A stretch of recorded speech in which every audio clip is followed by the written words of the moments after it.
All right, DFS Army people, it is Thursday. We're going to talk main slate MLB made easy today, and I'm going to throw in a little twist at the end because I probably won't do it tomorrow. We'll talk a little bit of Carnage Report today. I get requests, I get thank yous, I get questions, I get a lot of that stuff, and guys, I want to handle all of it. So keep throwing it at me, keep liking and subscribing the videos, keep this thing growing because we're starting to gain some traction, and it's starting to take hold for a lot of people that were maybe struggling before.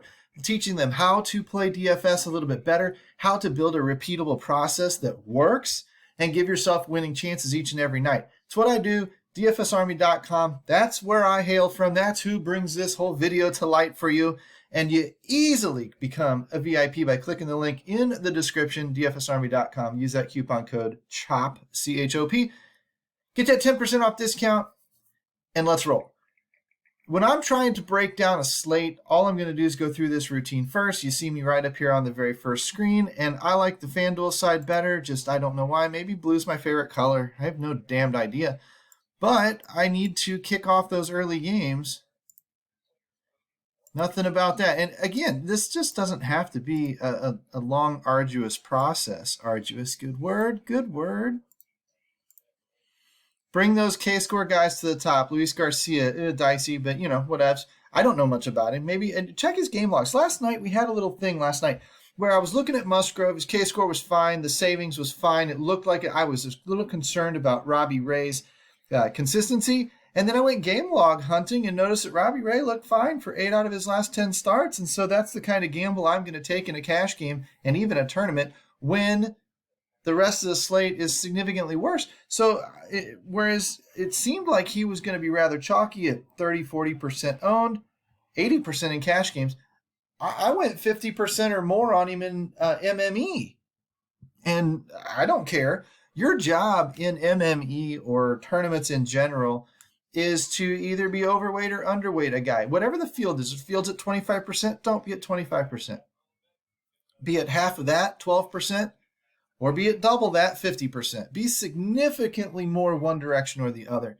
And that's how you're going to gain that leverage. And it works using our leverage stacks tool, our chalkboard tool, all that kind of stuff. That's just how it works. So that's all we're really trying to do. And I don't know where Luis Garcia is going to factor in just yet. In fact, let's go ahead and let's bust that open too over there. There's the Carnage Report. But bust that open here. And let's take a look when we get to it. Nick Pivetta, don't know that I'd trust him. Joe Ross, don't know that I'd trust him. Walker Buehler, it's interesting. Walker Buehler at a 508 K-score. These guys have higher K-scores for less money. So I really would like to take one of these guys if I could. Jose Barrios, slightly different, 2,000 less. If I have to, I'll decide between Buehler and Barrios for a cash game situation. But I'm looking for these guys probably for tournaments. So if I jump over into the, let's go Fanduel, let's MLB, and yeah, it's slow because you got to call all this stuff up. I'd rather show you in real time so that you see that it really doesn't take that long. Once I'm on the main slate, I come projected ownership, sort that stuff all to the bottom, and there we go. Walker Buehler's your cash game guy. Okay, so let's see if we can make sense of it. Nick Pivetta's next. Jose Barrios. Let's go over here to Fanduel. And sorry, we're already getting off track. We always do. But don't worry, we'll have time for it all because the overall process for the day just doesn't take that long. Oh, MLB, where you at? Well, that's not a good look for the PGA lineups yet now, is it? Not that I care a ton, but Buehler. How you been, buddy? 50, 40, 30, pretty consistent, right? No real implosions, no bad blow-ups. Walker Buehler's been fine. Is Nick Pivetta going to give me a safer feeling out of that game log? There's a 15. Yeah, not too bad. A 14. Okay, not too bad. So let's call them game logs safety-wise, kind of one and the same. Let's look at Luis Garcia, and let's see. There was a bad drop there, but there's some decent amount of safety there. Let's look at Barrios. Okay, again, nothing gross. You know, like if I come way down here to the bottom and look at somebody else, look, I see 6s. This is not what you want to see in the other stuff, right? You want to see mostly 25s, 30s, and above. Who else? Joe Ross was even mentioned. That one was a little scary. 15, 0, 14, 3. See, this is crap. Nobody wants that. I don't care how high he is. He might be a good tournament play because all I'm looking at here, where's Joe Ross? 15% ownership. Better not see him in a cash game. That was way too volatile for a cash game. But when I look over here at the research station and see that he's third ranked, 516 in the K score, he's got a good strikeout matchup tonight, 7,400. That's almost $4,000 cheaper than Walker Buehler. It makes for a decent pivot in a GPP, because if I catch the upside of the K score and he has a good night, and Walker Buehler's just kind of so-so, I got nearly $4,000 more to play with bats. Right? But I could say the same of Nick Pivetta. Nick Pivetta was even more consistent than Joe Ross. So Garcia was fine, Pivetta was fine, Buehler was the ownership guy, Barrios is okay. Those are the only guys that I'd be considering tonight. Everybody else is kind of dead to me. I know Michael Wacha can have a day. I know Carlos Martinez can have a day. But they're going to be way more risky than they're worth, in my opinion. Because if you take a Carlos Martinez and say he might nut the slate tonight, okay, he might. But he has to nut the slate, and Garcia, Pivetta, Ross, Buehler, Barrios all have to fail, more or less, for you to gain leverage. Doesn't work that way. What are the odds? That's why we talked earlier today about a two-game slate. You can take that chance on stacking those Texas Rangers and getting off of a Chris Bassett or something like that, because the chances of somebody else having a better day are great, because they can have a great day and it doesn't take too many other people to fail also. You have to have one and the other. You have to have both components. You have to have a great day with your low-owned guy, and then the higher-owned guys kind of have to fail. If there's a ton of higher-owned guys and a ton of options on the slate, they're not all going to fail. So you don't need to take that kind of stupid risk at the bottom of the pitching pool. Okay? That's just lesson number one. When you're looking again, though, at lesson number two, which is high upside and K scores and stuff like that, you might want to discount off the 11K. That's fine if you can find the consistency, like in a Garcia or a Pivetta, and you want to take a little bit of a gamble. That's fine, but just realize that you're 26 down to 19, down to 90. You're giving up some ownership. Okay, so your cash game pitcher is probably still Walker Buehler, unless you really wanted to get crazy and do like a Nick Pivetta or a Garcia. I personally can support it. I can get on board with it. If you're okay with that kind of risk, I think that it's okay at pitcher, but other people will frown on it and say I'm stupid. Let them. I don't care. Flip that W score around. Let's look at the turds. K, Ureta, Kramer, Davies, Wacha, cool. There's Joe Ross. So let's go down to Joe Ross and say we'll stack against these guys. I'd stack against Joe Ross. He might have a good night, but he might also have a crap night. We've seen that he's volatile, right? So if I'm looking Boston or Baltimore, Houston, Toronto, Dodgers, Boston, St. Louis, Miami, these types of guys are going to get my stacking attention, right? Easy peasy. That's all you need to know. Now we're just going to go searching through the trends tab for the hot hitters. Knock that early game out of there. And, I mean, we're largely done. I come over here, and I take that 7-day number, and I go greater than 400. That's a decimal point 400, for those of you that don't know that. Try and put just a regular 400 in there. You won't get anybody to show up. You'll wonder why. It's because nobody can hit what would be a 400,000 WOBA. I mean, that'd be a little crazy. Works like batting average. Just gotta stick that decimal point in there. So it's still pretty big. The list, that's okay. That list isn't terrible, right? If I wanted to, I can come up a little bit in the WOBA and make it over 410 or 415 or something like that and get some of those guys out of there. But we'll leave it alone. We'll slide over here. We'll alphabetize these guys. I only do that because then I will alphabetize these guys, and then it's easy for me to find the Braves because they're at the top of both lists. I don't have any Braves that are hitting over 400 WOBA. It doesn't mean they're not playable tonight. It just means nobody's hot in that offense. Nobody's really rocking and rolling. Baltimore's got 1. Boston's got 3. Boston was on that list. Cincinnati, Cleveland, Detroit, Houston. Oh, my God. Houston, we have a problem.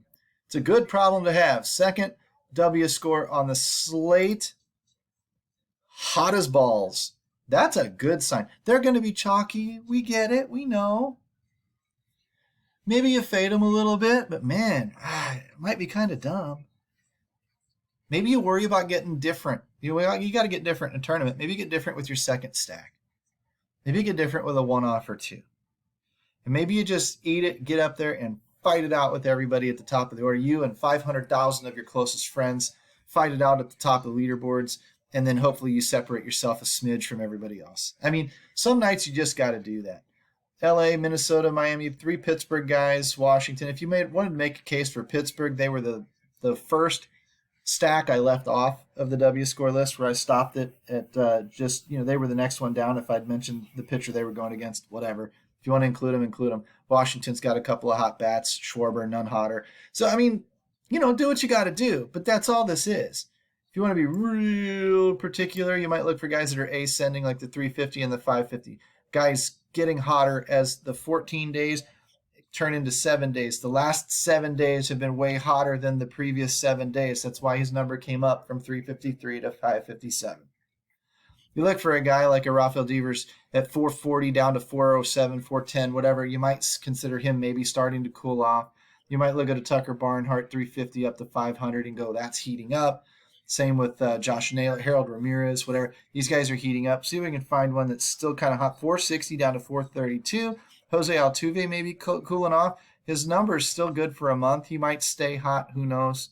560 down to 509. Hard to sustain a 560. Maybe Michael Brantley's coming back down to earth a little bit. Whatever.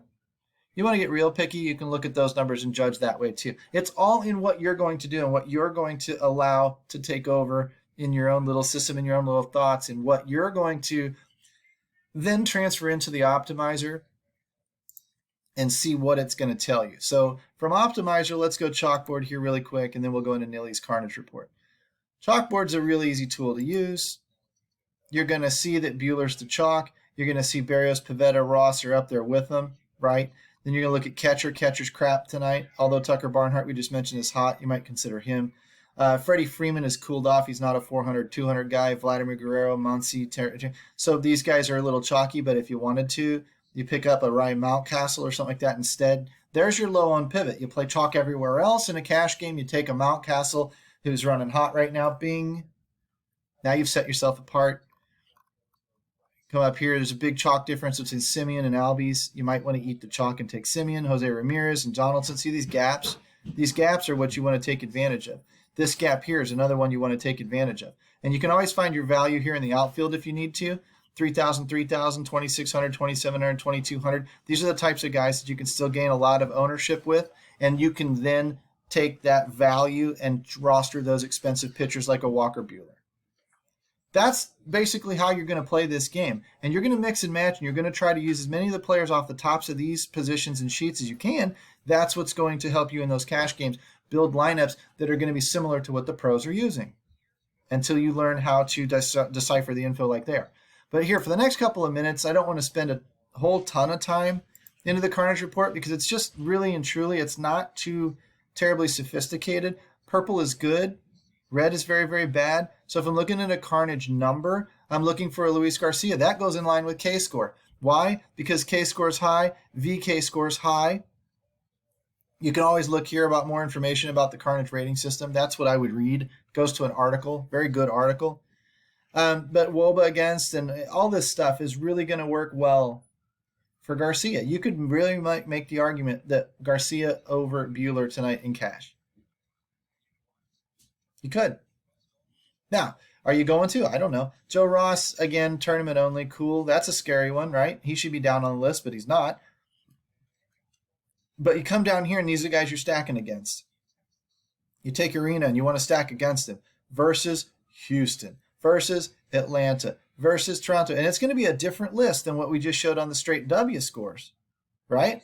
So you want to use this one and incorporate it some? Be my guest. But what you're looking at is the top, make good pitchers for your lineups. The bottom, make good stacks for your lineups.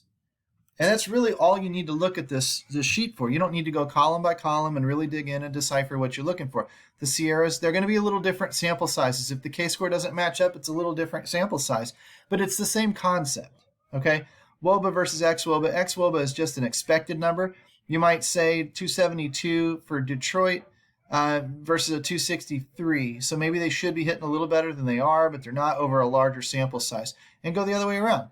A team like Houston is at 399. They're batting hot right now at 432. So ride the wave.